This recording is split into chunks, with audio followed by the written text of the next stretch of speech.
Assalamualaikum warahmatullahi wabarakatuh.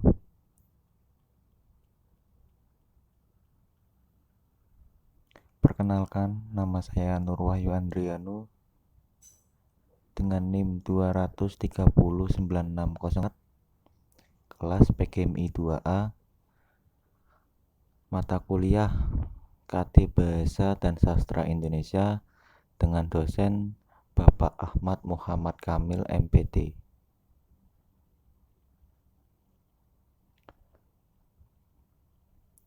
Wacana 1. Menjelaskan dan memberi contoh teks. 2. Menjelaskan dan memberi contoh konteks. 3. Menjelaskan dan memberi contoh konteks. Apa itu teks? Teks merupakan suatu tatanan dari kata yang digunakan untuk memberikan informasi, menjelaskan makna, dan sebagainya.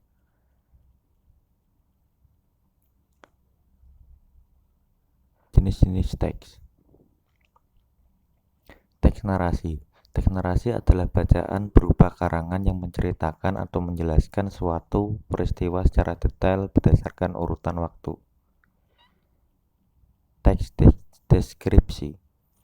Teks deskripsi adalah teks atau bacaan yang disusun dengan cara menggambarkan benda, objek, tempat, atau peristiwa secara jelas. Teks eksposisi. Teks eksposisi adalah teks atau bacaan yang menyajikan tulisan melalui pendapat dan fakta yang disertai dengan alasan-alasan logis. Teks eksplanasi, teks yang menjelaskan tentang proses terjadinya atau terbentuknya suatu fenomena alam atau sosial. Selanjutnya, teks persuasi. Teks persuasi adalah karya tulis berupa ajakan atau bujukan kepada pembacanya agar melakukan atau mengikuti isi dalam bacaan.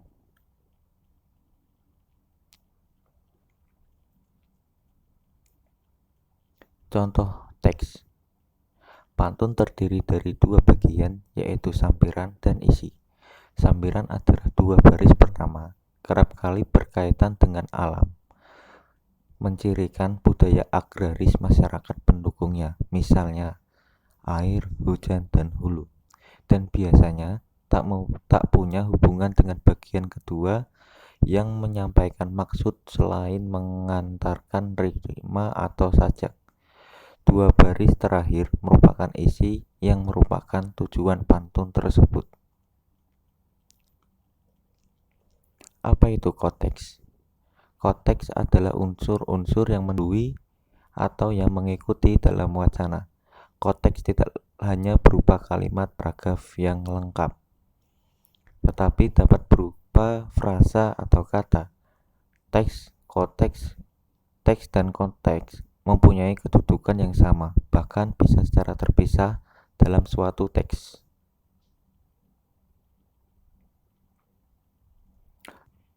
Sahabat saya itu adalah orang yang berbahagia.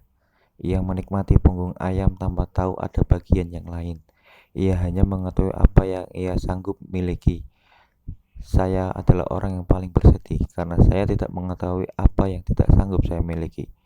Kusudahi kisahku seraya menyambar botol bir yang tidak lagi jadi piala dan mendadak terlihat sangat menarik. Pada kalimat pertama sudah jelas bahwa terdapat kata sahabat.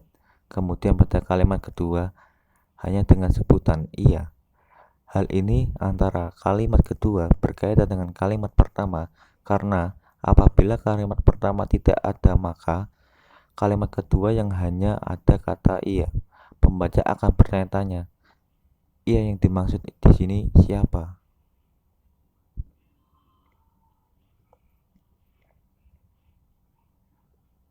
Apa itu konteks? Konteks ialah sesuatu yang dianggap sebagai sebab atau alasan terjadinya sesuatu pembicaraan. Segala sesuatu yang berhubungan dengan tuturan, apakah itu berkaitan dengan arti, maksud, maupun informasinya, sangat tergantung pada konteks yang melatar belakangi peristiwa tuturan itu. Konteks mencakup semua aspek yang terlibat dengan terjadinya suatu teks. Contoh konteks. Satu di antara mereka sampai berteriak senang dengan sakelar lampu dipadamkan. Yang tersisa tinggalnya sinar rembulan dan lampu berkekuatan kecil yang merupai penerangan lilin. Malam mendadak manis, tempat itu mendadak romantis. Aku tak suka. Tanpa sengaja dia menoleh ke arahku. Mereka tak bisa lagi menghindar. Aku pun tak bisa lagi menyamar menjadi latar. Sebuah kursi didekatkan ke meja mereka dan dia mempersilahkan aku duduk. Dia yang paling kucari, tapi tidak dalam jarak seperti ini. Terima kasih. Kurang lebihnya mohon maaf. Wabillahi taufiq wal hidayah. Wassalamualaikum warahmatullahi wabarakatuh.